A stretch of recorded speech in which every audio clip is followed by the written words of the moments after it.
A memória pode ser usada por Deus para nos firmar em caminho sólido, para não cairmos nas ilusões deste mundo. Na parte 1 deste vídeo, a partir do capítulo 24 de Josué, versículos 1 a 13, nós vimos como Deus relembrou o povo de Israel sobre as promessas que ele fez e que agora eles viam cumpridas. Ele derrubou os inimigos deles e os inseriu em boa terra. Não foi a força do braço deles, não foi a robustez dos valentes, mas a potente mão de Deus que os livrou dos inimigos, dando a eles bênção em lugar de maldição. Então seguimos para uma reflexão sobre o que Deus fez pelos homens, construindo uma história de salvação, entregando a Jesus, o Cristo, o Filho de Deus, numa cruz para que todos que nele creem sejam salvos. Pois ele não esteve na sepultura por muitos dias, mas ao terceiro ressuscitou para trazer vida aos que nele depositam confiança. E devemos nos lembrar do que Deus faz por nós diariamente, jamais nos abandonando, mas nos conduzindo à glória, cuidando de nós que nada merecemos. Porém, Ele quis nos dar tudo, fazendo-nos co-herdeiros com Cristo. Também devemos nos lembrar de como, com facilidade, encontramos uma multidão de pessoas que podem testemunhar como Deus as salvou, dando a elas vida nova, livrando-as de uma multidão de pecados, abençoando-as muitíssimo. Com isso em vista, seguindo pelo capítulo 24 de Josué, encontramos nos versículos 14 e 15: Agora, pois, temei ao Senhor e servi-o com integridade e com fidelidade. Deitai fora os deuses aos quais serviram vossos pais da além do Eufrates e no Egito, e servi ao Senhor. Porém, se vos parece mal servir ao Senhor, escolhei hoje a quem sirvais, se aos deuses a quem serviram vossos pais que estavam da além do Eufrates, ou aos deuses dos amorreus em cuja terra habitais. Eu e a minha casa serviremos ao Senhor. Vejam que, conhecendo e lembrando-se do que Deus fez pelo povo de Israel, o que se espera deles é: temei ao Senhor e servi-o com integridade e com fidelidade. Deitai fora os deuses aos quais serviram vossos pais da além do Eufrates e no Egito, e servi ao Senhor. Eles devem ser fiéis a Deus, devem temê-lo e servi-lo, e devem se livrar dos ídolos, dos falsos deuses que receberam por tradição.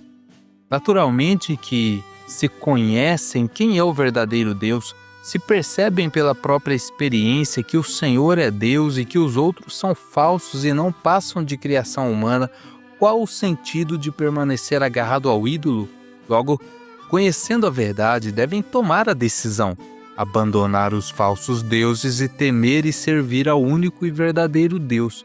É dito a eles como ordenança: temam ao Senhor, sirvam-no com integridade e fidelidade, abandonem os falsos deuses.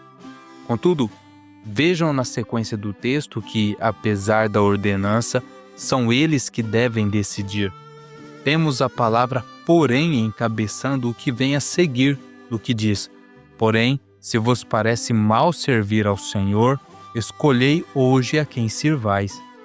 O que ele está dizendo é: vocês viram o que Deus fez, sabem que ele cumpriu a palavra que falou aos pais e a vocês, não conhecem somente por ouvir falar, mas estavam lá e presenciaram essas coisas. Então temam a Deus, sirvam-no e larguem esses ídolos. Porém, se para vocês servir a Deus é uma coisa ruim, então vão e sirvam a quem quiserem. Anteriormente, destacamos como Deus conduz o povo de Israel a se lembrar do que ele fez por eles, e então caminhamos para uma reflexão sobre o que Deus fez pelos homens e por nós.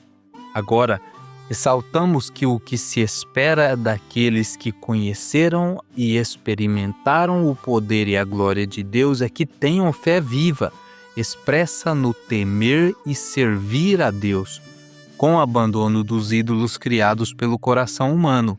É o que encontramos no testemunho do apóstolo Paulo acerca da igreja de Tessalônica, pois diz: deixando os ídolos, vos convertestes a Deus para servirdes o Deus vivo e verdadeiro e para aguardardes dos céus o seu Filho, a quem ele ressuscitou dentre os mortos, Jesus, que nos livra da ira vindoura. Encontramos nesse texto, capítulo 1 da primeira epístola aos Tessalonicenses, que esses irmãos receberam a palavra de Deus e se tornaram fiéis servos do Senhor, apesar das tribulações que sofreram por causa da palavra de Deus. Talvez fossem tentados a pensar que servir a Deus é ruim, pois em vez de receberem uma vida de prosperidade e prazeres infindáveis, receberam perseguição. Mas o que encontramos a respeito deles é que vos tornastes imitadores nossos e do Senhor, tendo recebido a palavra em meio de muita tribulação, com a alegria do Espírito Santo. Vejam que apesar das dificuldades enfrentadas, não se detiveram nas dificuldades, mas se alegraram, não de si mesmos, mas com a alegria do Espírito Santo, pelo poder de Deus que atua naqueles que creem. E o testemunho a respeito deles, semelhante à ordenança que encontramos no livro de Josué para o povo de Israel, é que eles, abandonando os ídolos, se converteram a Deus, com a finalidade de servirem ao Senhor e viverem na esperança da glória de Deus, aguardando a Jesus, o Cristo, que livrará a todos os que nele creem da ira que há de vir sobre todo o mundo. O povo deve decidir. Se é ruim servir a Deus, isto é, se para vocês viver uma vida dedicada a Deus é uma coisa ruim, ele diz, então sirvam a quem quiserem. Mas, disse Josué, eu e a minha casa serviremos ao Senhor. E ele diz isso porque a fidelidade dele não depende da decisão do povo. Ainda que todos ao redor dele escolham viver afastados do Senhor que os abençoou, Josué vai servir a Deus.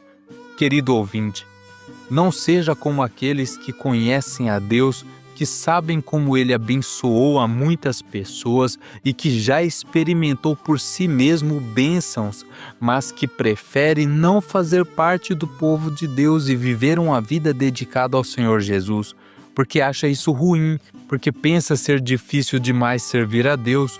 Ora, Cristo não nos abandona. Temos diariamente sobre nós os cuidados dele e sabemos que todas as coisas cooperam para o bem daqueles que amam a Deus, daqueles que são chamados segundo o seu propósito. Portanto, te digo, não rejeite a Cristo, mas entregue-se a Ele. Abandone os falsos deuses, abandone uma vida dedicada aos prazeres da carne. Haverá dificuldades, é verdade, mas Cristo estará contigo. Ainda é necessário reforçar, como pôde ser percebido no que foi dito até aqui, que existe seriedade no viver com Deus, pois Ele nos cobra santidade. Ele exige que abandonemos os ídolos, mas esse ponto trataremos na parte 3 deste vídeo.